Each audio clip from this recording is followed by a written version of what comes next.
Ladies and gentlemen, I welcome you to, I believe will be an enlightening and very stimulating event today. A few words up front. Please turn off your beepers, cell phones, electronic devices. However, this event will be on the record. I'm Steve Cheney. I'm the Chief Executive Officer of the American Security Project. I've been on ASP's board since 2006. I took over ASP last September.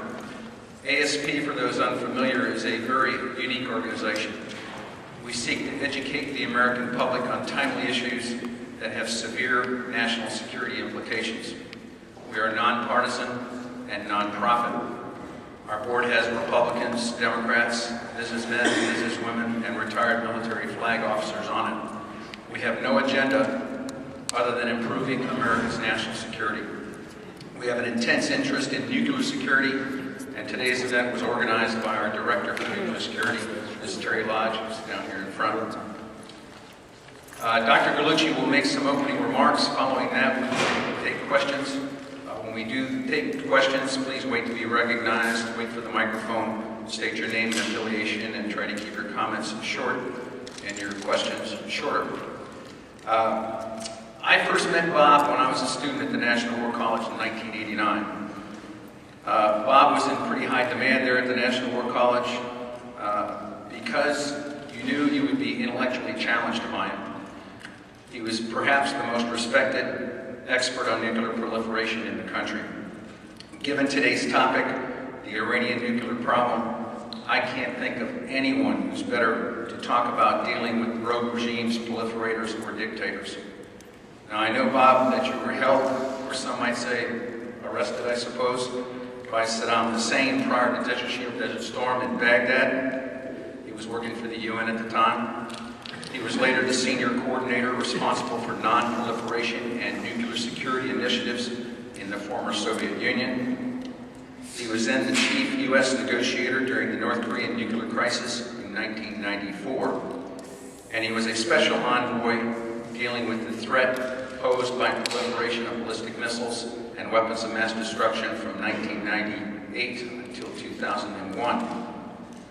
Alas, he's also been the dean of the Edmund A. Walsh School of Foreign Service at Georgetown University from 1996 until 2009, prior to assuming the presidency of the MacArthur Foundation in Chicago. So given that background, I think we can all benefit from his wisdom when it comes to dealing with Iran. There's been so much hype and hyperbole about Iran these days that I believe we need to tone down this rhetoric. I'm hoping Bob can give you some vivid examples of dealing with unknowns when it comes to nuclear weapons. At the least, Bob, I'm sure you can enlighten us on some misconceptions or misperceptions when it comes to dealing with Iraq and North Korea. And then maybe draw from your vast experience and give us your thoughts on dealing with Iran. Please save your questions to the end of Bob's presentation. Ladies and gentlemen, Dr. Robert Gallucci.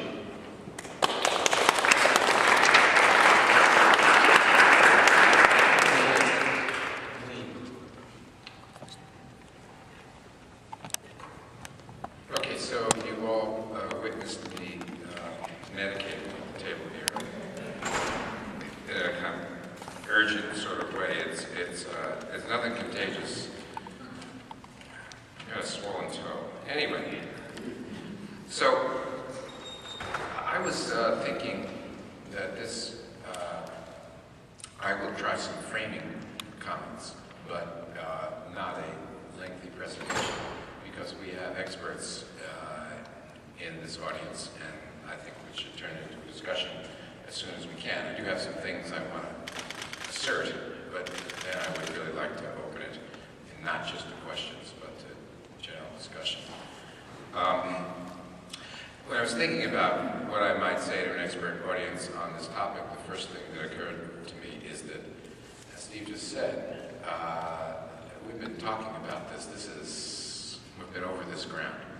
So I don't think we need to go back and do history. I mean, I think if anybody wants to suggest there is no nuclear weapons program in Iran, I would be happy to make the argument that there is, but I don't think we need to do that. I would prefer to put forth a series of questions that I think are important questions right now.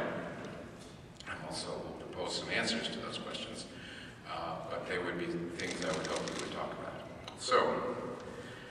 first question I would suggest would be useful to know the answer to would be, will Israel give the P5+1 the necessary time to address this issue before deciding it needed to use military force to stop the Iranian program? And by that I mean time for sanctions to continue to work, as I think they are working. Time for diplomacy to work, because if the meeting, I think it's April 13th, is a successful one, then there'll have to be a process. So, in other words, is this going to be allowed to unfold without anyone using military force? That's, I think, a pretty big question. And I would propose as an answer, the answer is yes, I think. I say this based upon no special knowledge of Israeli decision-making, but some experience with it. Unless something particular happens, and the particular things that might happen that would be a trigger, it seems to me, is the discovery, one way or another, that Iran was indeed enriching and accumulating highly enriched uranium. So let's just say up to the 80% level or more. I think that would be a trigger. I think the discovery of another secret site, I guess we've all been treated to the proposition that we have reasonably good transparency on Iran now, and notwithstanding what a famous Secretary of Defense once said about not knowing what we don't know, that there's a pretty high degree of confidence that there are really no other secret sites where enrichment may be undertaken right now. So if that's true, one thing. If it's not true, and that needs to be that an area of concern, I think that might be the trigger. A third trigger, and this would be down the road a bit, is if there was continued building of what I would call a robust breakout capability. Breakout capability meaning the accumulation of significant quantities of LEU and 20% enriched uranium. Presumably continued work to the extent it's necessary on the triggering package, the high explosives system that triggers a nuclear detonation, and efforts to mate fissile material triggering package and delivery system. I mean, those kinds of things, I think, could be a trigger if they were to occur and Israel had lost confidence that the United States would use military force to attack, degrade the nuclear weapons program in Iran. Or to put it another way around, unless Israel believes that the United States has actually made the decision to accept the consequences of military action rather than see Israeli action or see an Iranian nuclear weapons program. There's too many negatives probably in that proposition, but what I'm trying to get at here is the two things have to happen.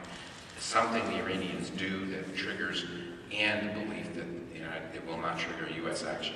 And then I think Israel, based upon what it said, will act, notwithstanding our calculations about the limits of the impact of that action. Put that aside. I'm not anyone who can really do that kind of military analysis. Okay, so that's the first question. Will we have time? And I think the answer probably resolves to probably yes, unless something like that happens. Second question, how would diplomacy actually stop the Iranian program? I mean, what's the model in your minds if you're looking for all this to work? How does it unfold? And it seems to me this is not blindingly intelligent, it's just what I think is true. One, that sanctions continue to bite. And a combination of what we and others will not sell to Iran, and with what we will not buy from Iran, and then eventually maybe even going further down the role of impacting Iranian banking capability. All that clearly is having an impact on Iran. not only in terms of its economy, but in terms of its isolation. The United States, as you have noticed, has put some pressure on other countries to cooperate in these sanctions. And to the extent that that pressure succeeds, or countries unilaterally make the decision this is the right thing to do, is the extent to which Iran, in a political sense, is isolated in the national community, and that can't be something that they will be pleased about. So that's one way in which it sets up the possibility of a solution. The second is, and I think this is non-trivial, that Iran really expects that ultimately the United States and/or Israel will use military force to prevent it from fielding a nuclear weapons program. Now, there is I don't want to say it's a trick, but there is an ambiguity in that proposition, which is to say, what are the triggers here for both countries? I tried to create a red line a few minutes ago, which is a robust breakout capability. There'd be a time when the accumulation of material and the expectation that the other work had been done, that the window becomes so narrow between being a non-nuclear weapon state and being a weapon state that countries decide they have to act. So the issue here is we're talking about how does the diplomacy unfold, depends upon the Iranians. It seems to me one of the issues is really looking ahead and seeing that they will suffer military action. I keep using military action because I don't want to prejudge what that action would be. Military strike is misleading, and I would discourage you from using the word strike because the image that creates is was sort of like Iraq in 1981, or maybe the Syrian strike by the Israelis in 2007, which is a strike happened yesterday. I'm without expertise. I am expecting that if the decision were made to use military action, it would be more like a campaign, and it would instead of saying it happened yesterday, one would be saying it's happening this week. But I would be ready to be corrected if somebody wanted to correct me on that point. So generally, and I'm not, there are other ways of using military action against the site about which I really don't particularly want to speak. So